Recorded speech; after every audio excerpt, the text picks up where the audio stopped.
മന്ത്രി വി ശിവൻകുട്ടിയുടെ ഒരു തമാശയെ പുള്ളി എന്ത് പറഞ്ഞാലും ട്രോളന്മാർ ട്രോളൻ കാത്തു നിൽക്കുകയാണ്.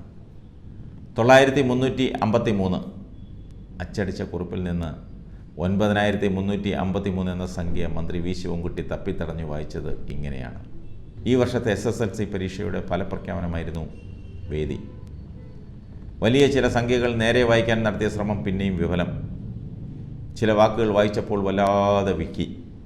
ഒടുവിൽ ശിവൻകുട്ടി ചൊല്ലിട്ടു, ചില അക്കങ്ങൾ നിങ്ങൾക്ക്, അതായത് പത്രക്കാർക്ക് എഴുതാൻ സൗകര്യത്തിന് വായിച്ചതാണ്. അത് ചിലപ്പോൾ പ്രശ്നമാവും. പിന്നെ ചെറിയ അക്കങ്ങളിലായി പിടുത്തം. ട്രോളന്മാർക്ക് വീണ്ടും ആഘോഷിക്കാൻ വകയായി. ഇന്ത്യയിലാകെ 35 സംസ്ഥാനങ്ങളുണ്ടെന്ന് മുമ്പൊരു വാർത്താ സമ്മേളനത്തിൽ വിദ്യാഭ്യാസ മന്ത്രി പറയുകയും ആരോ പറഞ്ഞത് കേട്ട് 23 എന്ന് തിരുത്തുകയും ചെയ്തതിൻ്റെ ആഘോഷം സമൂഹ മാധ്യമങ്ങളിൽ ഇനിയും തീർന്നിട്ടില്ല. ഇപ്പോഴും അത് തികട്ടി വരുന്നുണ്ട്.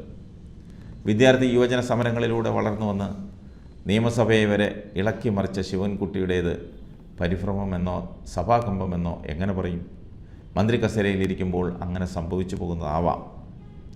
ആർക്കും സംഭവിക്കാവുന്ന കാര്യമാണ്. കോൺഗ്രസ് നേതാവ് തിരുവഞ്ചൂർ രാധാകൃഷ്ണൻ, അദ്ദേഹം മന്ത്രിയായിരിക്കെ ഒരു വാർത്താ സമ്മേളനത്തിൽ ഇടുക്കിയിലെ പൊമ്പിളെ ഒരുമൈ എന്ന വനിതാ സംഘത്തിൻ്റെ പേര് നേരെ ഉച്ചരിക്കാൻ പെട്ട പാട് കണ്ടാൽ സഹിക്കില്ല. ഒടുവിൽ പറഞ്ഞൊപ്പിച്ചു, പെമ്പിളെ എരുമ.